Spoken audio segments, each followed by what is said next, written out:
ఆప్కి అదాలత్లో super star Shahrukh Khan గారి మీదున్న ఆరోపణ ఇదే. ఈయన చాలా కాంట్రవర్షియల్.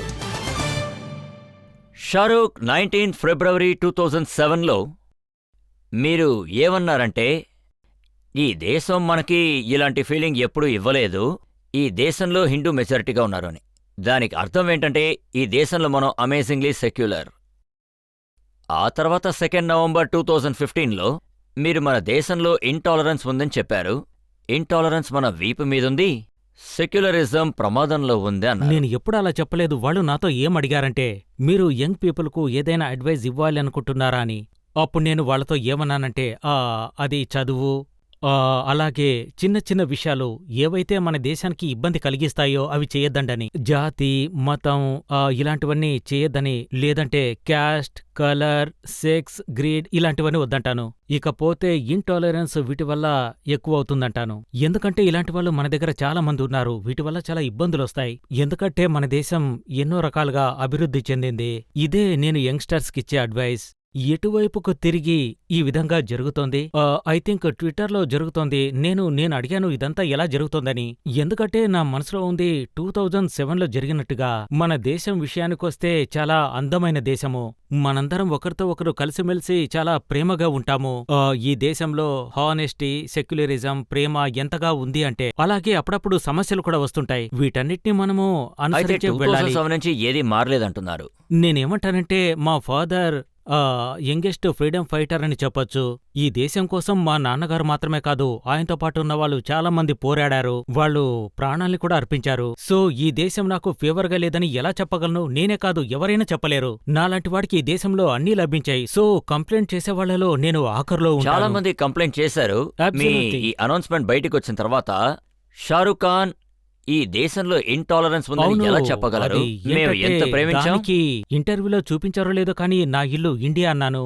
నా భార్య ఏమో హిందూ, నేను బై బర్త్ ముస్లిం. నా పిల్లలు 3 రిలీజన్ కిందికే వస్తారు.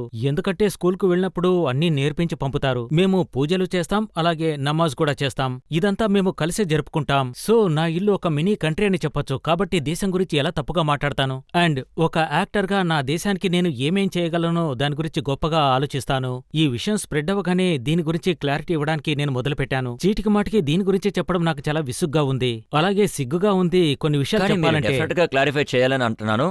మీ స్టేట్మెంట్ చదువుతాను, చెప్పండి. షారుఖ్ ఖాన్ గారు ఏమన్నారంటే, ఈ దేశంలో ఇంటాలరెన్స్ ఎక్కువగా ఉంది, సమాజంలో ప్రజలందరూ చాలా త్వరగా రియాక్ట్ అవుతున్నారు. ఎన్ని మీడియాలైతే ఉన్నాయో అన్ని మీడియాల శబ్దం వినిపిస్తోంది, నెగటివ్ మాటలు చాలా ఎక్కువగా వినిపిస్తున్నాయి. మనం ఇది మనసులో పెట్టుకోవాలి. మతాలన్నీ సరిసమానంగా ఉంటాయి. ఒకవేళ మీరు సెక్యులర్గా ఉండకపోతే అది మీ పెద్ద తప్పు. అబ్సల్యూట్లీ. అదేంటంటే ఈ మీడియా ఎంతగా అభివృద్ధి చెందిందంటే, ఐ థింక్ ప్రజలు అన్ని విషయాల గురించి మాట్లాడుతున్నారు. మై లాజిక్ ఈజ్, నేను ఒక మీడియంలో ఒకరి మాటలు విన్నాను, కానీ వెంటనే రియాక్ట్ అయ్యుండకూడదు. కానీ నేను వెంటనే రియాక్ట్ అయ్యాను. ఎవరైనా దేని గురించైనా మాట్లాడగానే వెంటనే మనం కూడా మాట్లాడేస్తాం. My logic was that we have to. నేనొక చిన్న విషయం చెప్తాను. యాక్చువల్లీ రిలీజియం, రీజన్, అదేవిధంగా మన సమాజం ఉంది కదా, ఇదంతా కూడా టాలరేట్ చేస్తారు. దీని అర్థం ఏమిటంటే జస్ట్ అబౌట్ బ్యాడ్ చేయడం గురించే.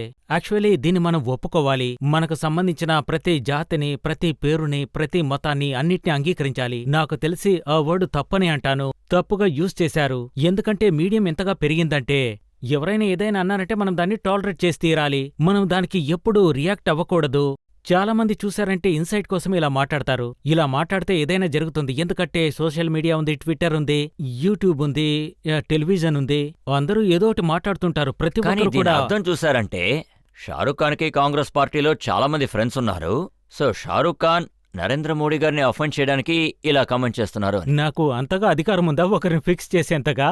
నేను అలా ఎప్పటికీ మాట్లాడను. మీరు నన్ను చాలా ఏళ్ళుగా చూస్తున్నారు. పాలిటిక్స్ లో నాకు ఫ్రెండ్స్ ఉన్నారు. నేను వాళ్ళని మీట్ అవుతూనే ఉంటాను. ఒకసారి నా ఫ్రెండ్ అన్నారు, నువ్వు ఇలాంటి ఇంటర్వ్యూ ఎందుకు ఇచ్చావు అని. అరే, పుట్టినరోజు నేనెందుకు అలా మాట్లాడతాను, ఎలా చేస్తానన్నాను. నేను 16 గంటలు పని మాత్రమే చేస్తున్నాను, సినిమాలు చేస్తున్నాను. వేరే విషయాలు నా మనసులో అస్సలు రానే రావు. అలాగే ఒక విషయం ఈరోజు క్లియర్ గా చెప్పాలనుకుంటున్నాను. ఒక దేశానికి నాయకుడిగా ఎన్నుకున్నామంటే అది ద గ్రేట్ మోదీ అయినా సరే మనమే యాక్సెప్ట్ చేయాలి. ఎందుకంటే ఆయన ఎన్నుకునేది మనమే. మన దేశంలో మెజారిటీ ప్రజలు ఆయన్నే ఎన్నుకున్నారు, మనమే వారిని సపోర్ట్ చేయాలి, ఇండియాని మనమే ముందుకు తీసుకువెళ్ళాలి, నెగిటివ్గా కాదు. పాలిటిక్స్ లో మెంబర్స్ మాట్లాడుతూనే ఉంటారు. మనం పాలిటీషియన్స్ కాదు, మనం ఎంటర్టైనర్. ఎందుకంటే మరొక విషయం, ఆ ఎదిగే యువకులు మనల్ని చూస్తూనే ఉంటారు, మనలాగే సక్సెస్ కావాలనుకుంటారు. భగవంతుడు నాకా శక్తిని ప్రసాదించాడు. అలాంటప్పుడు నేను ఎప్పుడు ఈ విధంగా మాట్లాడను. అలాగే మన దేశం గురించి నేనెప్పుడు తప్పుగా మాట్లాడను. దానివల్ల కొన్ని రియాక్షన్స్ ఏర్పడ్డాయి. జనాలు ఏమన్నారంటే ఇండియాలో తింటూ పాకిస్తాన్ని సపోర్ట్ చేస్తున్నారు అని. నాకు చాలా బాధగా ఉంది. నిజం చెప్పాలంటే దీని గురించి మాట్లాడుతుంటే నాకు ఏడుపొస్తుంది. నేను ఈ దేశానికి చెందినవాణ్ణి, ఈ దేశం అంటే నాకు చాలా భక్తి ఉంది. ఇంకా చెప్పాలంటే నేను రుణపడి ఉన్నాను. నేను మాత్రమే కాదు, చాలా మంది కూడా.